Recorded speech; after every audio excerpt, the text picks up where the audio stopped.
Hey everyone, we're about to dive into this incredible Japanese novel that's, believe it or not, a 200-year-old guide to having the best road trip of your life by making sure everything goes spectacularly wrong.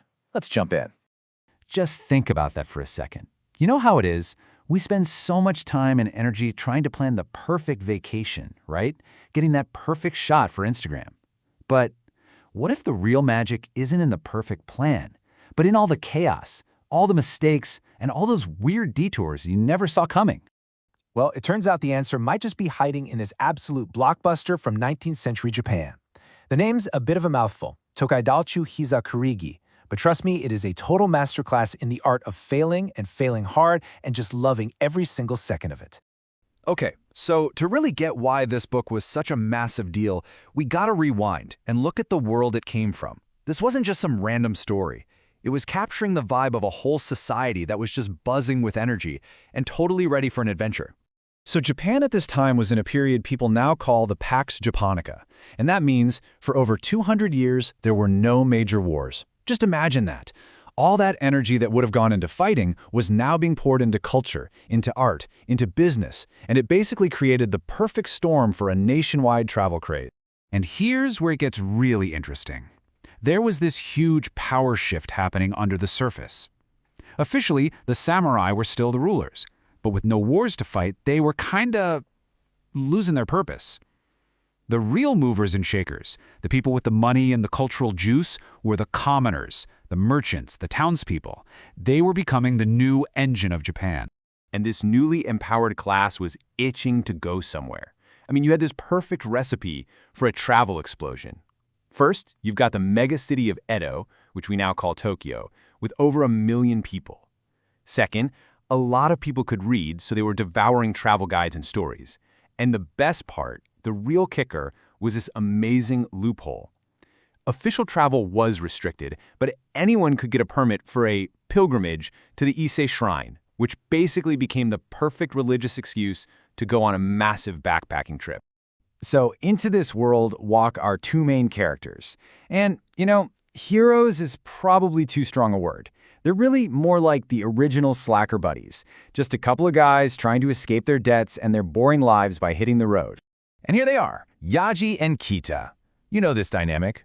Yaji's the older one who acts like he knows everything about everything, but he's usually clueless. And then there's Kita, the younger guy, who's super impulsive and will jump on board with any terrible idea Yaji comes up with. It's that classic buddy comedy setup, and it's absolutely hilarious. So what is it about a 200-year-old story about two broke dudes that makes it a masterpiece? Well, I think it boils down to three big things. First, it's a comedy that's all about failure. It teaches you to laugh at your own screw-ups and just keep moving. Second, it's pretty much the original buddy road trip movie, just in book form. And third, it's just this beautiful love letter to the journey itself, the food, the people, and all the things that go wrong along the way. All right, let's zoom in on that first idea, finding joy in failure. This book is just packed with moments where Yaji and Kita completely and utterly mess up. And there is no better example of this than this one hilarious story involving a dangerously hot bathtub. Okay, you have to picture this. They're at an inn. The bath is heated from underneath by a blazing hot iron plate, and there's this wooden float you're supposed to stand on so you don't get burned. But Yaji, he has no idea. He thinks it's a lid, so he just chucks it aside. He jumps in, and ouch, he just scorches his feet. But to save face, he pretends everything's cool. Then Kita comes in, feels the water, and realizes it's scalding.